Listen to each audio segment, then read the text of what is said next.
Poštovani gledalci, dobroveče. Večeras predstavljamo Dedić Jasminu, načelnicu školske uprave, broj 4 na listi Srpska. Dobroveče, dobro mi došli. Dobroveče, bolje vas našla. Gospođice Dedić, recite mi na početku šta je vaš motiv da uđete u političku borbu? Pa, to je sada postao jedan vid borbe, pošto da zaboravimo oružje, hvala Bogu, ne bi trebalo više da se borimo na taj način. Došao je red da se borimo političkim putem. Ja sam sebe videla, mislim da imam energije za to i zajedno sa svojim kolegama naći ćemo odgovarajući put za tu političku borbu. To nam je jedina borba, mislim, koja će nam doneti, da kažem, pobedu. Ono što mi želimo. Ono što je cilj predstavnika, budućih naravno predstavnika u Skupštini, u Pokrajinskoj skupštini, je to da se institucionalno zaštite Srbiji, da se spreče svi zakoni koji su uštrb Srba i da se spreči stalna opstrukcija Prištine. To je veoma težak posao, naročito kada radite u sredini gde u startu na vas ne gledaju blagonaklono. Pa jeste, težak je posao, svesna sam ja toga, ali imam i želju i volju da se borim u tom smislu i da stignemo do željenog cilja. A cilj je da institucije države Srbije ostanu na Kosovu i Metohiji, jer Kosovo i Metohija je sastavni deo Republike Srbije i kroz te institucije ćemo živjeti i mi. Institucije u stvari su deo nas i mi smo deo tih institucija, odnosno deo države Srbije. To nam je glavni cilj. Dakle, radit ćete ono o čemu stalno i govorite. Borit ćete se za interese Srba istovetno kao i za interese države Srbije. Pa naravno. Naravno, to nam je jedini cilj. Kako drugačije da opstanemo? Uslovi su jako teški, vi sami znate i sami ste rekli to, da sa svih strana nas pritiskaju, ali na nama jeste teret težak, ali na nama je da pokažemo da to možemo i da hoćemo i moramo. Jer ono što je svima cilj je pre svega opstanak Srba. Naravno. I povratak onih koji su bili prinuđeni da napuste pokrajinu. Znate šta, ja ću sada ponoviti ono što su svi verovatno pre mene već rekli, ali ja zaista to mislim. I moja misija je da to svima prenesem, da ovi izbori nisu samo izbori, oni su više od izbora. Ovo je naš opstanak i ostanak na ovim prostorima. I mislim da to svaki čovek, svaki građanin, svaki Srbin koji živi na teritoriji Kosova i Metohije treba da zna. Možda nije prijatno da kad kažemo kosovski izbori. Ovo su naši izbori. Ovo je naš opstanak. Mislim da moramo da probudimo svest. Nije lako reći. Kažem, izlazimo, ja sam čula od nekih i mojih prijatelja, poznanika, kada kažu da ne želim da izađem na ove, da kažem, šiptarske izbore, kosovske izbore. Međutim, kada pričam sa njima i kada otvorimo tu priču, onda oni kao, pa da, u pravu si. Ipak su to izbori, posebni izbori. Ovo je naš opstanak, još jednom da kažem. I to bi trebalo svaki građanin, svaki Srbin koji živi na teritoriji Kosova i Metohije, pa i oni koji su izbjegli, koji su morali da odu odavde, a imaju glasačko pravo na Kosovo i Metohiji, da dođu. Jer to je možda i, ne možda, nego sigurno i put njihovog povratka. Znači, drugim rečima, htjeli ste da kažete da je najbitnije što masovnije izaći na izbore. Jako bitno. Jer je jako bitno da imamo svoje predstavnike u Pokrajinskoj skupštini i da imamo ljude u koje narod ima poverenja i za koje je siguran da će zastupati njihove interese. Moramo da izađemo u što većem broju. I svi da glasamo za srpsku listu. Jer je to jedina srpska lista. Nadam se da ste me razumeli, nadam se da su i gledalci televizije Most razumeli šta hoću da kažem. To je produžena ruka Beograda. To je jedina lista koju podržava Vlada Srbije, predsjednik Srbije, svi ministri i građani Srbije. Tako da sve ostale takozvane srpske liste nisu srpske liste. Samo jedino je srpska lista. I mislim da građani Kosova i Metohije treba da imaju to u vidu. I da glasaju, da masovno izađu, ali da glasaju za predstavnike srpske liste. To je jedina lista koja nam obezbeđuje opstanak na ovim prostorima, opstanak srpskih institucija i naravno, što bi rekao, moram da citiram Marka Đurića, jako lepo rečeno, to je ona pupčana vrpca sa Beogradom. Da ponovimo, mada to gledalci već znaju, Srpska lista broji 20 kandidata.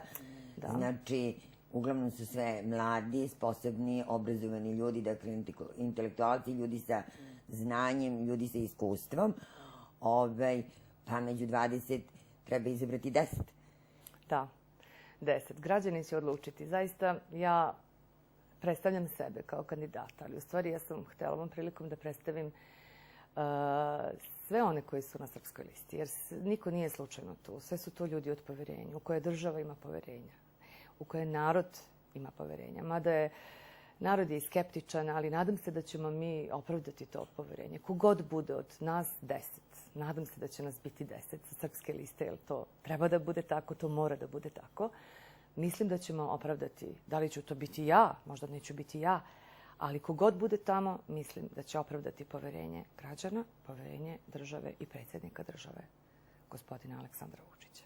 Kao što sam vam rekla na početku, mislim, čeka vas jedan težak posao, jedna, rekla bih, neravnopravna borba, mislila sam na brojnost, je li tako? Naravno. A ono što je prioritet i što je prvi zadatak, to je insistiranje na formiranju zajednice srpskih opština. To je prvi zadatak. Prvi zadatak to nam je najvažniji zadatak, jer to je uslov našeg, jedan od uslova opstanka. Drugi zadatak je, ili da kažem opet prvi zadatak, da sprečimo formiranje vojske Kosova. Takozvane vojske Kosova. To nam je nekako najosjetljivije. I kada se to spomene, bilo što da spomenemo građanima, ja kada pričam sa građanima, mojim prijateljima, i kada pričamo o zajednici, pa nekako i to je jako važno, ali kada spomenem formiranje vojske Kosova, onda svi stano razmisle. Pa to je nešto što ljudi plaše. To je nešto, da. To je ono čega se ljudi plaše i mislim da se s razlogom plaše. Uostalom, ko bi želeo vojsku Kosova na teritoriji države Srbije. Ovo je sastavni deo države Srbije. Tako da je to naš prvi zadatak. Nije jedini. Ima tu mnogo da se radi. Očuvanje, znači formiranje zajednice srpskih opština preko kojih će se i finansirati i prosveta i zdravstvo. Zatim opstanak drugih srpskih institucija na teritoriji Kosova i Metohije. Ja kao načelnica prosvete pri Ministarstvu prosvete, nauke i tehnološkog razvoja Republike Srbije imam i zadatak i misiju da očuvam zajedno sa svim profesorima, nastavnicima i direktorima i pomoćnim osobljem, svim radnicima škola, roditeljima i đacima, da očuvam prosvetu. Jer prosveta je stub jedne države. Prosveta je nešto što čini jednu državu. To je poseban segment koji sam htjela se vama da... Ovo može da bude uvod u to. Da, lepo ste rekli, pa kažem, to je poseban segment koji sam htjela s vama da obradim. Naravno, vi ste načelnice prosvete, zastupate ne samo prosvetne radnike, škole i decu, znači našu budućnost. Vaš osnovni zadatak je da sačuvate decu, da ih obrazujete, da im pružite kvalitetno dobro obrazovanje i da ih uputite u život za koji se nadate i vi i svi mi da će se nastaviti ovde i da će ta deca sutra ostati ovde i graditi budućnost. Kako to mislite da uradite? To ne mogu sama. I ja sam toga svesna. Zato nam treba pomoć države, direktora, nastavnika, roditelja. Zato treba da ostanemo ovde, jer bez dece nema škole. Što više dece, to je škola bolja. Najviše dece u Srbiji se rađa ovde. Da, jeste. Što je stvarno jedan imamo jako, moram da kažem da pre ovog posla radila sam kao profesor u srednjoj školi. Radila sam i u osnovnoj školi.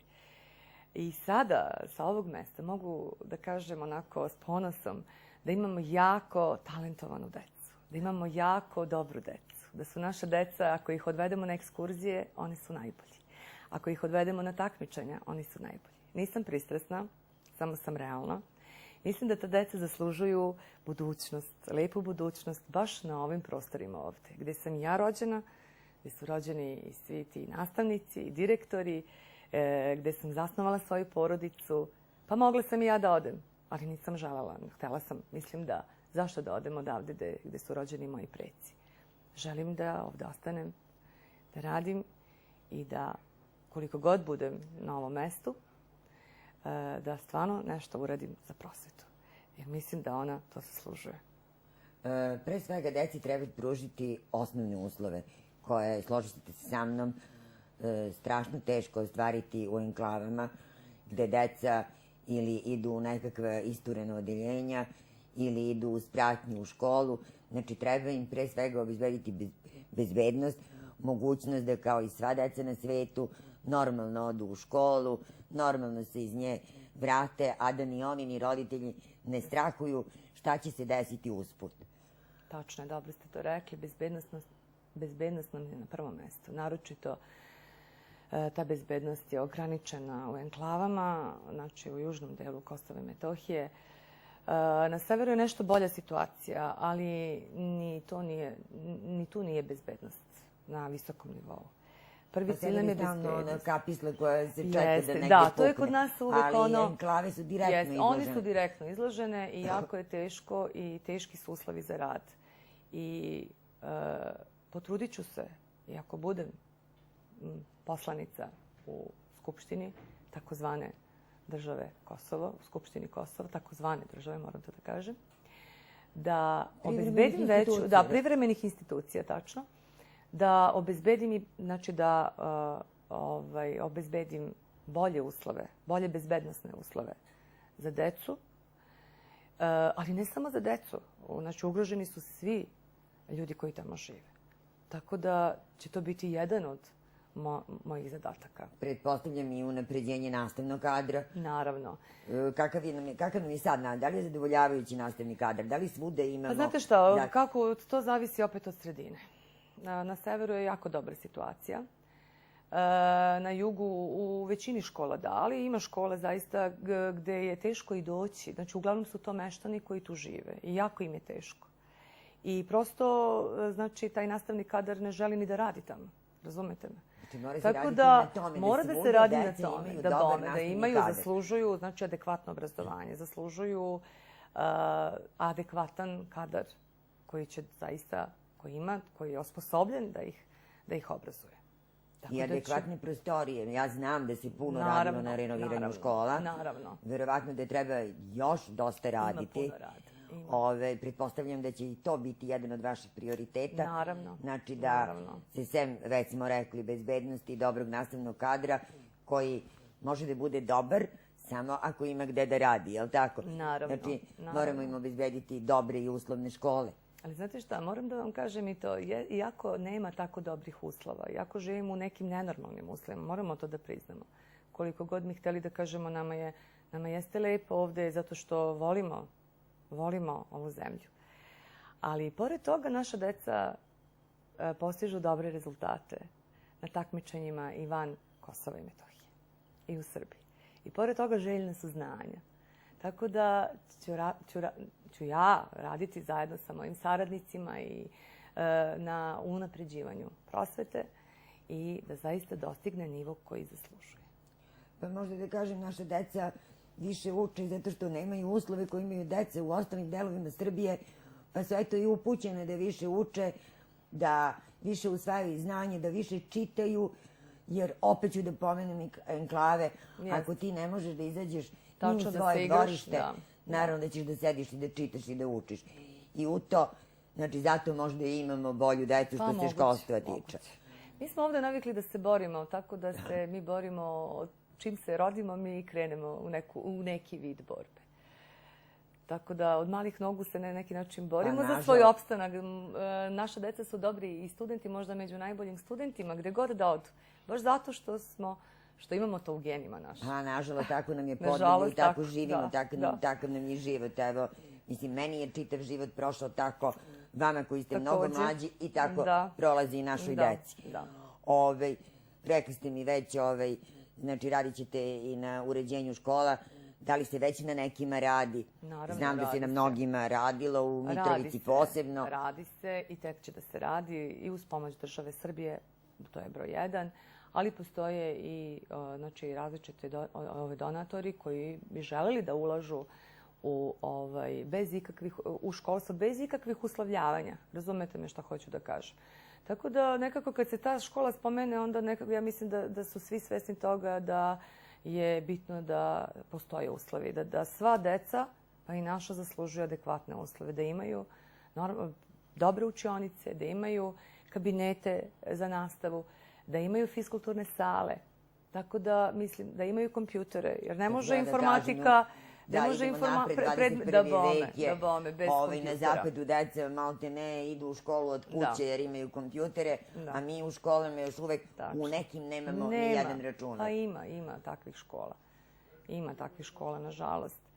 Ali nadam se da će u budućnosti, biti u bliskoj budućnosti, da i to dođe na svoje i da se ta stanje popravi. Da, na primjer, talentovane dece mogu da uče. U ovoj zemlji su neophodni informatičari, znači da se od malih mogu uče, radu na kompjuteru. Mi imamo vrlo talentovanu decu, naša deca lepo pevaju, lepo sviraju, da znači imaju to, da imaju klavir u školi, znači nastavna sredstva moraju da budu ta, koja naravno bez kojih profesori i nastavnici ne mogu ni da rade, ne mogu da prenesu svoje znanje. Znači, to će biti jedan od prioriteta. Jedan od prioriteta će biti taj, naravno. Vidite u mogućnosti, naravno, ukoliko pobedite, vi ćete u mogućnosti da imate više kontakata sa predstavnicima međunarodne zajednice, što je vrlo bitno. Oni su polako, ne mogu da kažem da su promenili svest, ne mogu da kažem ni da su blagonakloni, jer je još uvek njihova podrška mlaka. Znači, treba, shvate i oni, ne mislim čak ni da shvataju, mislim da znaju, a neće da priznaju. Znači, prestoji vam i taj rad, taj razgovor sa tim ljudima da se uvreži ono što jeste istina. Da, naravno. To će da bude jedna od mojih misija takođe. Mada ja i sada sa ovog mesta razgovaram, u prilici sam da razgovaram sa tim predstavnicima različitih međunarodnih institucija i polako se otvaraju i njihovi vidici. Nije baš sve crno i nije baš sve belo. Tako da je, ako budem poslanica, mislim da ću imati još veću šansu i onda će se ti vidici otvoriti još više. Mislim, njima. Znači, već imate takve iskustva, već imate ljude koji menjaju tu sve. Da li mislite da ćemo u nekoj bliskoj, a možda i u dalekoj budućnosti, ali svejedno u nekoj budućnosti, i imati podršku i imati, ako ne podršku, onda pravdu? Ja se nadam i verujem u to. Jer da ne verujem, ne bih ni bila na ovoj listi. Znači, tako da to mora da se desi. Znači, ono kad pomislite nekada, kad mrak, pa onda dođe dan, tako i u ljudskoj svesti isto. Mrak, pa dan, naravno postoji neki onaj zrak, neki svetlosti koji će da prosvetli i ono što je zatamnjeno u njihovim glavama. Što i svaki normalan čovjek kaže, ajde da i meni svane, pa ajde da izdrbimo svane. Recite mi sada, šta je još ono zašto ćete se zalagati u Skupštini? Znam, zalagat ćete se za pravo, pravdu, za nismo više za rat, jel tako, za razgovor smo, za jedno mirno rešenje, za jedan dogovor, ali dogovor koji znači kompromis ili nepopuštanje onda kada to ide Srbima na uštrb. I opet znam da je to izuzetno teško učiniti u situaciji, u okruženju gde su u startu protiv toga, gde u startu, ne žele, smo posljednjih dana se susrećemo sa niz eksplozivih izjava do toga da država Srbije ovdje ne postoji, da smo mi marginalni, da smo, kako je Hajradinaj rekao skoro, Beograd je nevažan. Pa dobro, možda je to njegovo lično mišljenje. Ali samo naše postojanje ovdje... Ili njegova isto predizborna kampanja. Pa moguće, ali pitanje to nikako ne može da bude istina. Prvo, Beograd je jedan velegrad, država Srbija, država koja postoji odavno. I mi ne možemo nikako da budemo marginalni, s obzirom na to da smo ovdje rođeni i da živimo vekovima. Ne možemo da budemo marginalni. I da nikad nismo imali drugu državu do I nikada Srbije. nismo imali drugu državu do Srbije. Znači, Srbija je naša majka i svako od nas želi da živi pod okriljem države Srbije. I samo Srbije. I jedina veza i ta veza koja će nam omogućiti opstanak ovde je naša država Srbija. Taj je način, evo, da kažemo primjer onog spornog zakona o Trepči, zbog čega je Lista Srpska bojkotovala rad u privremenim kosovskim institucijama. Vlada Srbije je zakon proglasila ništavnim. A zakon i ne može da bude, nijedan zakon ne može da bude validan sve dok ne dobije podršku predstavnika Srba. Pa ja zato kažem. To je naš kec u rukavu. Svako od nas ko je na listi Srpskoj je čovek od poverenja. I ja garantujem za sebe prvo, naravno, ali garantujem i za sve ostale da niko neće se dići protiv svoje države Srbije. I da će u svim takvim trenucima biti zajedno i biti jednoglasno za državu Srbiju. Znači, jer to nam je, opet kažem, znači to je jedini i zato nije slučajno što je slogan jedino srpska lista. Jedino srpska lista. Znači, to je ono što je naš opstanak ovde. To je ona sigurnost našeg opstanka. Nijedna druga opcija nije. Nijedna druga opcija. Težak je zadatak. Znamo sa čime ćemo se sretati, kogod da bude od nas 20 tamo, da će to biti teško. Kao što je bilo teško i prethodnicima. Ali mi smo navikli da se borimo. I moramo da se borimo. To će da bude jedna, kao što je rekao jedan moj kolega, to će da bude jedna vojska bez oružja. Vojska koja ima hrabrost, koja nosi hrabrost u srcu, pamet u glavi, mudrost. Mudrost je jako bitna u svim takvim situacijama. Dobru komandu koja će zaboraviti na profiterstvo. Ma kako profiterstvo? Tu nema profiterstva. Neke stvari se ne mogu kupiti novcem. To je ljubav prema državi Srbiji, to je obraz i to je poverenje, to je ljudskost. To se ne može kupiti. Kogod nema to, i ne može se prodati sve, a naročito ne narod. Nikako. To nije ni na prodaju, ni na kupovinu. Tako da mislim da svako od ovih kandidata koji čine Srpsku listu nosi to u sebi, ima to u sebi. Šta vi još obećavate kao individua? Kao individua obećavam da ćemo ostati ovde. Svi oni koji budu prošli, ja se nadam da će to biti nas 10 sa Srpske liste, jer narod treba da bude zaista da se, i oni koji nisu možda želeli, i oni koji nisu želeli da glasaju, i oni koji možda nikada do sada nisu glasali. Ja opet moram da ponovim da ovo nisu obični izbori. Ovo su najznačajniji izbori za Srbe na Kosovu i Metohiji. Ovo je naš opstanak i ostanak i ovo je ostanak države Srbije na ovim teritorijama. Možda i da kažemo da veoma poznato, nažalost, srpsko nejedinstvo. Nažalost. Koštalo nas je mnogo puta. To me jako boli. To me najviše boli. Koštalo nas je mnogo puta, mnogo posledica smo zbog toga imali, pa možda je vreme da shvatimo da nam je stvarno neophodno jedinstvo. Ne možda, nego moramo da shvatimo. Ovoga puta moramo da shvatimo. Zaista moramo. Ja nisam taj tip koji voli, niti ovo naredba neka. Ovo je samo jedna poruka. Ovo je jedna poruka.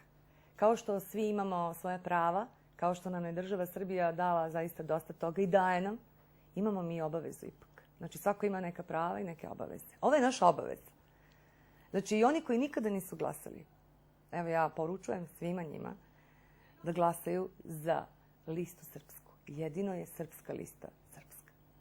I da ne zaboravimo da još jednom ponovimo, obećanje države Srbije znači da se neće ugasiti ni jedno radno mesto, da se neće ukinuti ni jedno socijalno davanje, da se neće ugasiti ni jedna škola, da će se naprotiv graditi nove škole, da će se graditi univerzitetsko naselje, da će se ulagati u škole, u obrazovanje, u vanškolske aktivnosti i da će se pre svega država boriti da se stvori život dostojan čoveka. Tačno. I ovo nam je jedan put koji nam, odnosno način koji nam otvara taj put. Da zaista ostanemo ovde sa svojim porodicama, da naša deca budu bezbedna, da mi budemo bezbedni i da možemo adekvatno da se obrazujemo, da se lečimo, da se radujemo svakom novom danu koji će doći. Na samom smo kraju emisije. Recite mi na kraju, odnosno ne meni, nego se obratite našim sugrađanima, šta je još to zbog čega 11. juna treba da izađu na glasanje, treba da zaokruže broj 22, odnosno listu srpsku, i šta je to zbog čega na listi srpskoj treba da zaokruže broj 4, jer ste vi broj 4. Sada bih ja trebalo da kažem, verovatno zaokružite broj 4, ali zaista... Ne, samo da kažete šta nudite kao broj 4. Ja samo hoću da kažem ovo. Zaokružite broj 22. To je ono pod obavezno. A da li ćete zaokružiti broj 4, to je na vama da odlučite. Ja nudim ono što osjećam da moram, a to je da zaista obezbedim svim građanima, da pokušam da obezbedim svim građanima, svim Srbima sa Kosova i Metohije, da jednu bolju budućnost na ovim prostorima. Eto to. Hvala vam što ste bili naš gost, poštovani gledalci, i vama hvala na pažnju, doviđenja.